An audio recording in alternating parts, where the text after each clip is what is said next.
live from the internet. It's ZN ZN Live. Live. That's right. We're very excited to have our new hashtags. And we have, of course, as ever, a fantastic guest today, Clo Willaerts, who is a teacher, an expert at digital communication, an author of 3 books, including Digital Marketing Like a Pro, Video Marketing Like a Pro, and the Conversity Model, amongst others. We're extremely happy to have you on the show. I've known Clo for 20 years, we believe. So when the internet, as you said, was in black and white.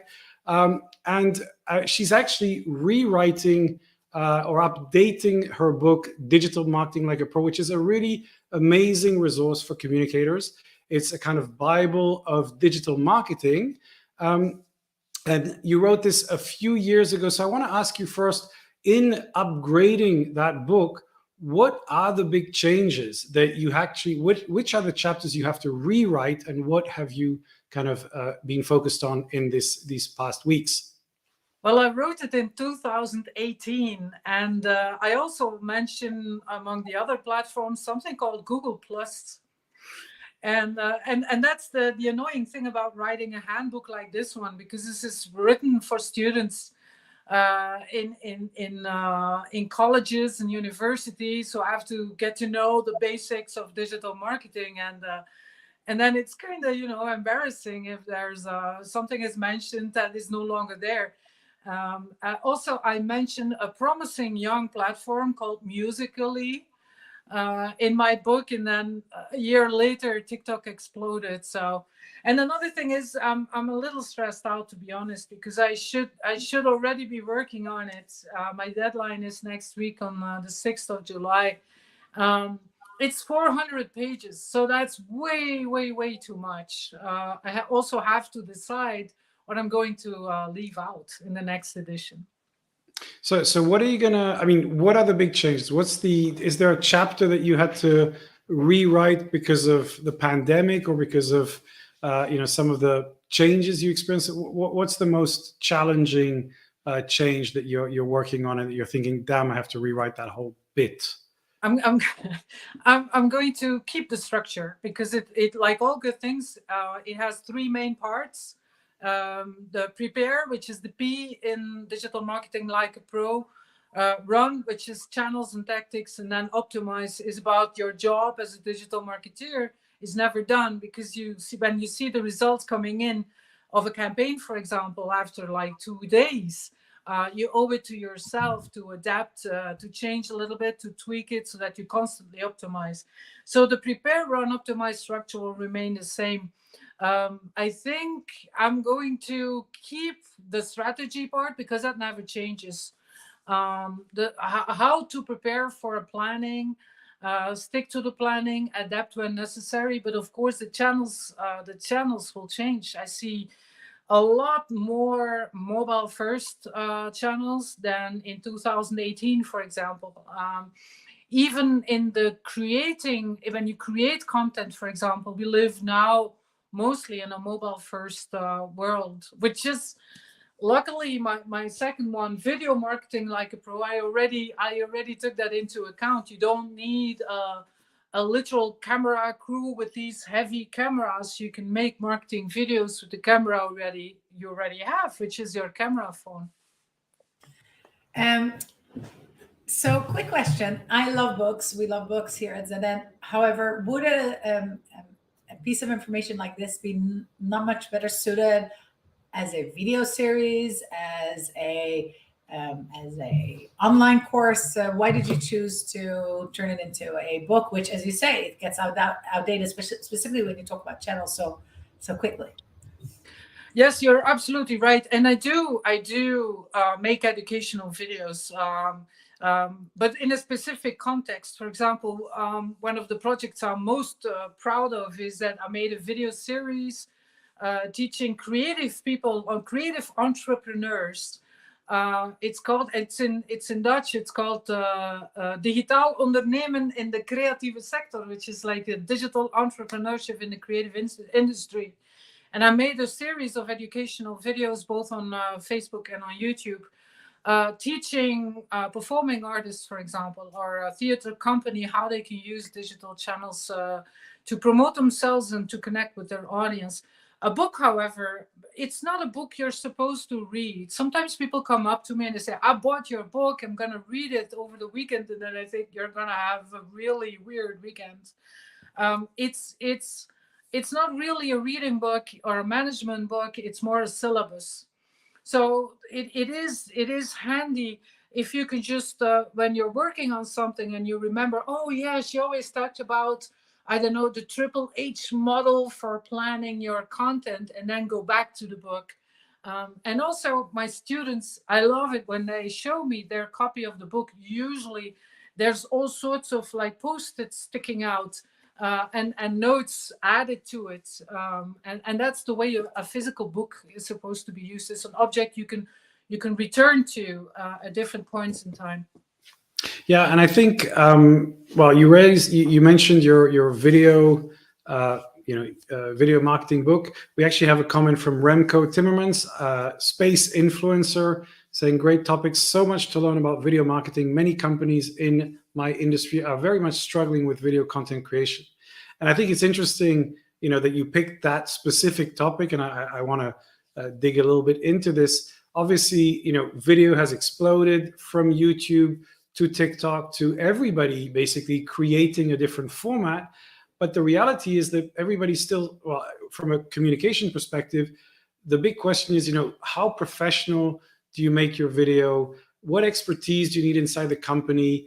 As you said, you don't need a camera crew, but you still can't just produce stuff, where the sound is inaudible or the backdrop is not put together. So it's a bit of a challenge. So first of all, why did you pick video as the focus of an entire book?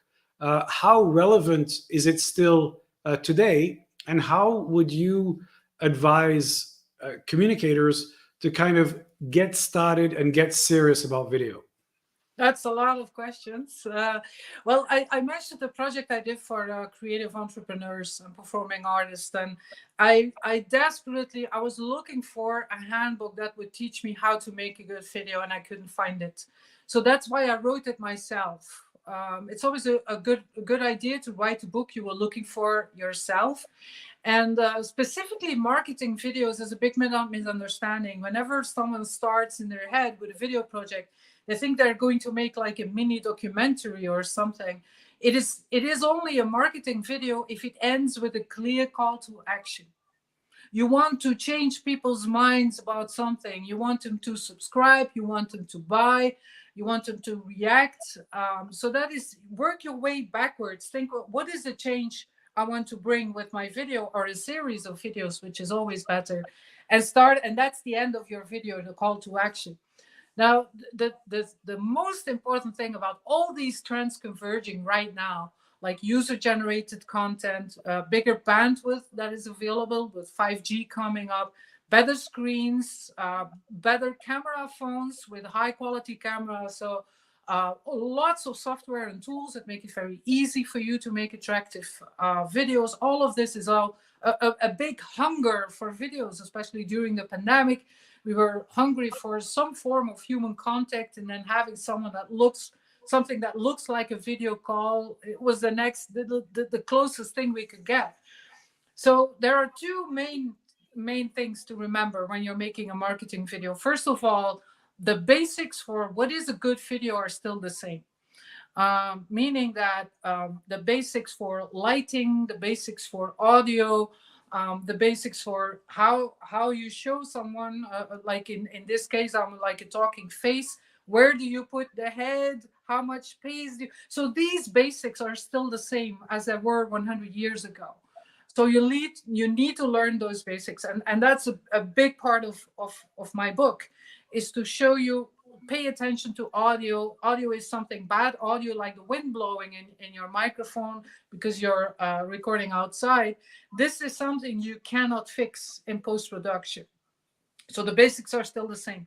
And the second thing is that don't overproduce it. You need the basics to get these right, but don't overproduce it either, because in today's marketing videos, authenticity is more important than perfection. And this is why your audience will forgive you a lot.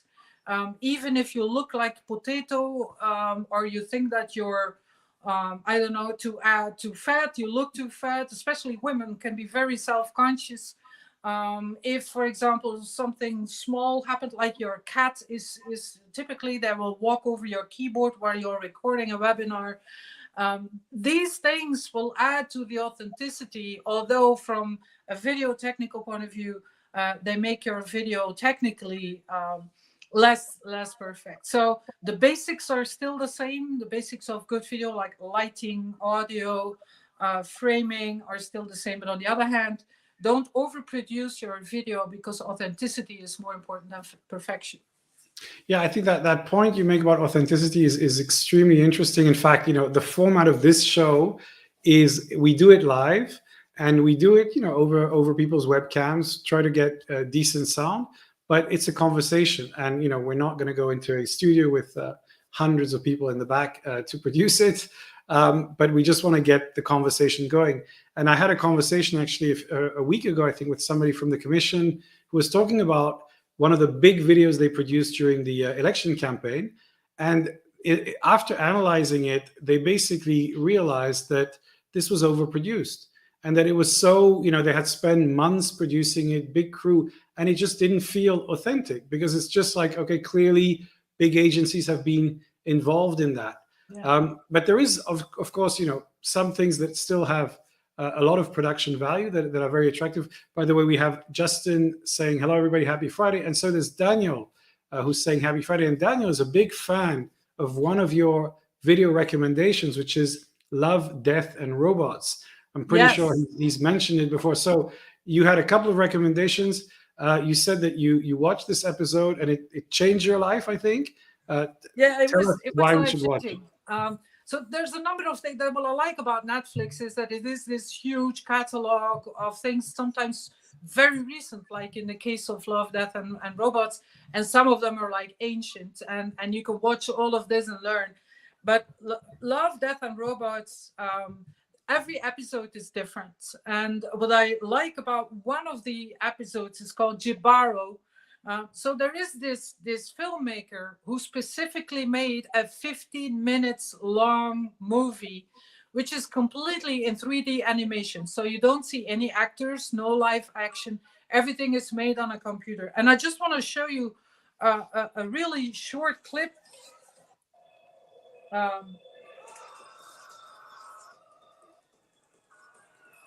Yep. And it's unbelievable. It's real art is about the suspension of disbelief. So you do not believe that you're watching something that was made completely on a computer and in 3D animation. And it's got, from a technical point, the storytelling is great because it's about a toxic relationship between two people with lots of red flags all over the place. But the animation contains, from a technical point of view, the hardest thing to animate, which is like shiny things, jewelry, water, hair, nature. Everything is filmed inside a forest. And 3D animation is usually for children's movies. And this one, called Jibaro, is made specifically for adults because there's a lot of blood and gore and some nudity in there as well.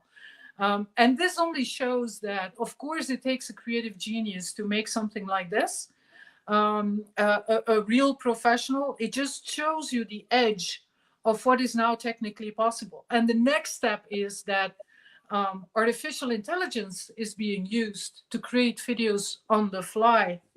And that was one of my other recommendations, which is an Instagram account it's called, for those who are on Instagram, it's called Sierra Vega. And Sierra Vega doesn't really exist. If you look, like, this is not, it doesn't look very exotic to most of you. It is clearly created inside a gaming engine, and it looks like something inside of I don't know, a typical first-person shooter, except that she looks into the camera. The weird thing about Sierra Vega is there is no copywriter, there's no advertising agency who comes up with a script. that says we're going to have this virtual influencer. She's going to wear this and that. She's going to be in that room. Her mood will be like she's depressed because she's alone, and she's going to say this, this, and that. It's not the case with Sierra Vega. None of this input is being given. It's basically literally the team who created her on top of an existing animation engine, which is the Unreal Engine. They just literally push a physical button with the word content on it. And then the artificial intelligence, which has been fed, the algorithm has been fed with the typical type of content that influencers make on Instagram and on TikTok. And it's kind of secretes a video that looks like the one I just showed you. It blows my mind, because if you look at the comments, people will, the followers of this Instagram account, it's like 1 month or 2 months old. They will talk to this instance, to this influencer, as if she's real. Sometimes they're worried about her when she doesn't post in a full week. They will say, "Are you all right?" So the whole idea of having a synthetic influencer that does not get any prompt or input from users, from creators, from an agency, from an advertiser, whatever, no input whatsoever, it kind of makes me question what I thought identity was about. She does not stand for someone else. She is not. She's her own thing, and that's I think the next step, having like digital entities creating their own content. Yeah, and we had the whole conversation around, the Google AI that was sentient and is hiring a lawyer to prove that he, she, it is alive. So that's going to be another conversation when these AIs create content and create conversations. And actually, in the spirit of authenticity, we've introduced a little jingle for our recommendation segment. So roll the segment so we can actually share and come back to some more recommendations. So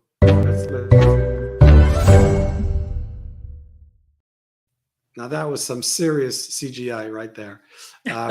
You could see the AI exploding in the back. And by the way, I saw one of the Love, Death, and Robots, which I also recommend to check out on Netflix, about a post-apocalyptic world in which humans are all dead and it's robots who are making comments about why the humanity died and what stupid things they did before they destroyed themselves. So we have another recommendation also. Lior has a podcast recommendation, and then I'll come back to you, Clo.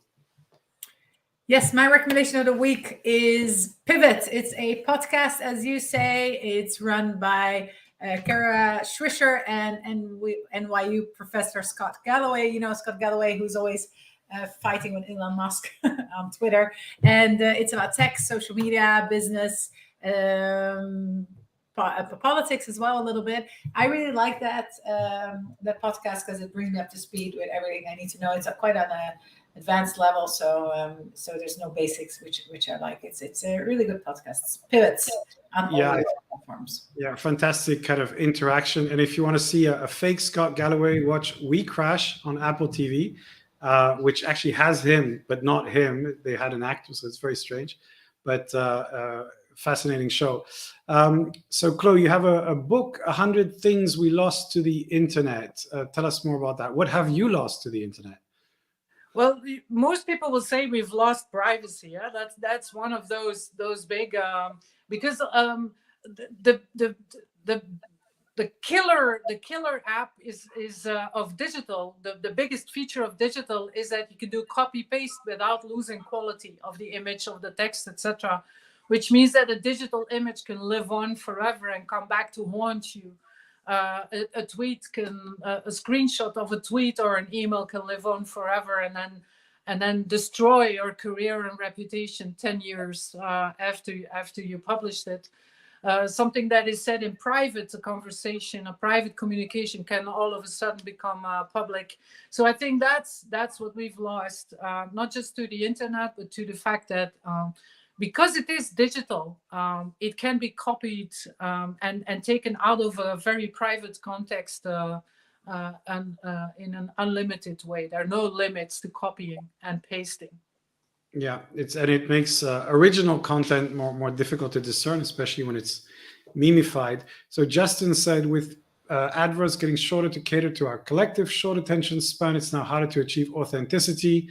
I think length plays an important part, and I think consumers may need to absorb and immerse themselves in content. Well, I mean, I think we talked about authenticity earlier, and it's having a real conversation. Also, one of the reasons we do this live is because it doesn't, it's not edited, it's not reworked after. It's the conversation we're having right now with all the all the glitches and all the issues that come, but that it's genuine, and we're not faking it.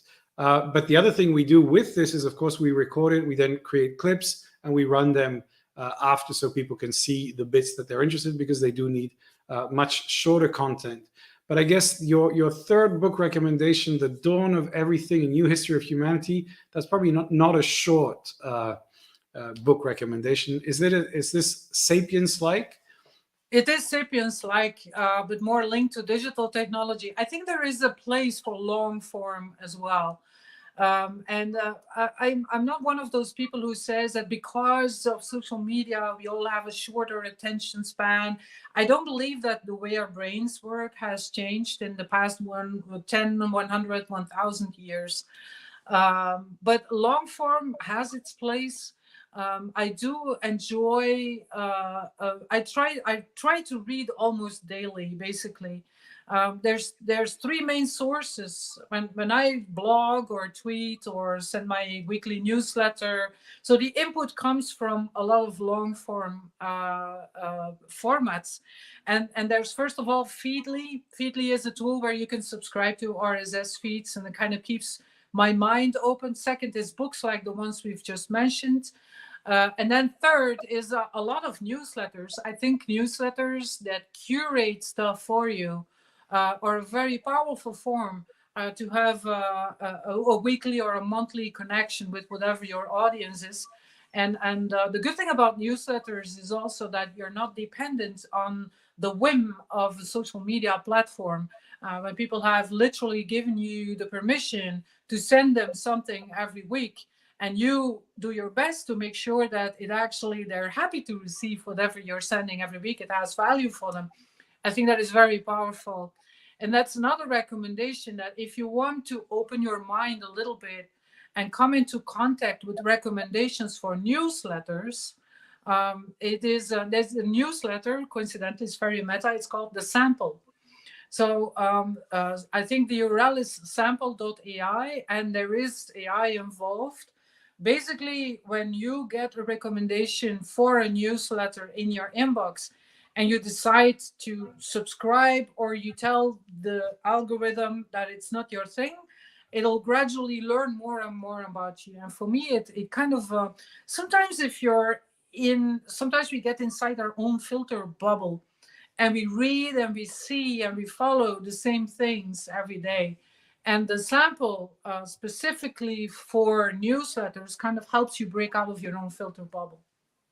Yeah, we have a couple of people watching. Agile is saying, interesting topic. Gurav saying, the conversation is really, really interesting. Glad to be here. So happy to have some live viewers. You have another book recommendation called Imaginable. Tell us more about that. That's about the future. Jane McGonigal became famous with a viral TED Talk about game face. I know that one of the things that she's known for is that she shows the work of a photographer of people's game faces. And she popularized a number of concepts like getting into the flow when you're, for example, playing a game or being creative. She has now come out with a book that teaches you how to think about the future. So she's not the first one, she's not the only one. But what I like about the way she looks at thinking models to think about the future into the year 2050, for example, is that she teaches you how, but also why you should think about the future. Because for humans, it's very hard to think about the future. You cannot imagine your future self. Your future self is a stranger to you compared to your past self. And there are no data about the future. It's literally impossible to tell what will happen next year or in 5 years. But she leaves room for some sort of intellectual serendipity, and to open your own mind using the frameworks that she explains in her book, to open your mind while thinking about the future, so that we don't end up in a post-apocalyptic world where robots casually talk about the many reasons why humans have died out. I liked it a lot. It made me feel better about the future, really. No, it sounds fantastic. And actually, you talked about ways of thinking and mental models. That's one of my favorite topics. Yes. And for this, I've been reading this book. Actually, it's part of a 3-part series. It's called The Great Mental Models, and it's by Farnham Street.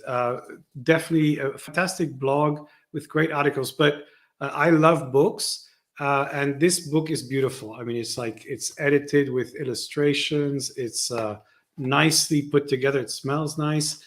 So I strongly recommend this if you like books. And it really brings together the best or the most interesting mental models, which allows you to switch the way you think, part of what I call hyper shifting under the hyper thinking framework. And but it lists them and it explains with illustrations the best mental model. If you go to the blog of FS Farnham Street, you'll see articles about this. So great recommendation. I mean, it's been really, really interesting, Clo. We've had a lot of comments, and we will be posting all your recommendations on our different channels so people can check them. And of course, we invite everyone who's watching to make their own suggestions so we can check and share that with the community next time. So thank you very much for sharing all this. Have a fabulous weekend. And we will see you next Friday, if not online before, on ZN Live. There we go. Thanks for having me. Bye, everyone. Thank you very much, Clo. Bye. Bye.